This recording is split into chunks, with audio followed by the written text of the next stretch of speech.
வித்தியா கூட்டு பாலியல் வல்லுணர்வு சம்பவம். இந்த சம்பவத்தோடு தொடர்பானவர்கள் கைது செய்யப்பட்டிருந்தார்கள். ஏன் இந்த விடயம் இப்போது மீண்டும் பேசப்படுகிறது என்று நீங்கள் சிந்திக்கலாம், ஒரு சிலர் அறிந்திருக்கலாம். ஆனாலும் அந்த விடயத்தில் இன்னும் பல விடயங்கள் இடம்பெற்றுக் கொண்டிருக்கின்றன. ஏன் இப்போது அந்த சம்பவம் இடம்பெறுகிறது என்றுதான் இப்போது பார்க்க வேண்டியிருக்கின்றது. 2015 ஆண்டு மே மாதம் வித்தியாவுக்கு இடம்பெற்ற அநீதி அல்லது அவர் மீது நடத்தப்பட்ட பலாத்காரம் என்பது ஒட்டுமொத்த ஈழத்தமிழர்கள் அல்லது ஒட்டுமொத்த இலங்கையர்களையும் பெரும் அதிர்ச்சிக்குள்ளாக்கி இருந்தது. அன்றைய நாள் ஒரு கருப்பு நாளாகவே பார்க்கப்பட்டது. பாடசாலை மாணவிகள் பலரையும் அச்சத்துக்குள்ளாக்கிய வித்தியாவுக்கு இடம்பெற்ற சம்பவம் என்பது போலீஸ் விசாரணைக்கு எடுத்துச் செல்லப்படுகிறது. போலீஸ் விசாரணைக்கு எடுத்துச் செல்லப்பட்ட போது அந்த விசாரணையில் நம்பிக்கை இழந்த பொதுமக்கள் நீதிமன்றத்தை நோக்கி, அதுவும் குறிப்பாக யாழ் நீதிமன்றத்தை நோக்கி கற்களை வீசியதோடு நீதித்துறைக்கு பெரும் அச்சுறுத்தல் ஏற்படுகின்ற அளவுக்கு மாறுகின்றது.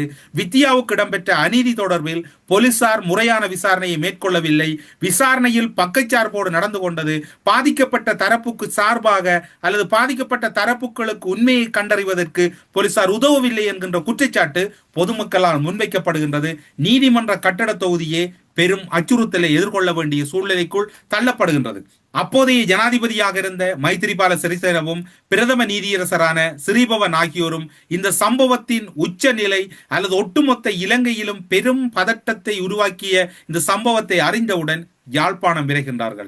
யாழ்ப்பாணம் விரைந்த அவர்கள் இந்த சம்பவத்தை அடுத்து விசாரணையை முன்கொண்டு செல்வதற்கும் பொதுமக்களிடம் இருக்கக்கூடிய அதிருப்தியையும் தீர்த்து வைப்பதற்காக நீதிமன்ற கட்டமைப்பில் இருந்த பல நீதிபதிகள் இடமாற்றத்துக்கு உள்ளாக்கப்படுகின்றார்கள். அந்த காலப்பகுதியில் 2015 ஆண்டு காலப்பகுதியில் கல்முனை மேல் நீதிமன்றத்தின் நீதிபதியாக இருந்த மாணிக்கவாசகர் இளஞ்செழியன் அவர்கள் 48 மணி நேரங்களில் உடனடியாக யாழ் மேல் நீதிமன்ற நீதிபதியாக நியமனம் செய்யப்படுகின்றார். உடனடி இடமாற்றத்தின் பின்னர் அதன் பின்னர் வித்தியாவுக்கு இடம்பெற்ற அநீதி தொடர்பில் தீவிர தேடுதல்கள் இடம்பெறுகின்றன.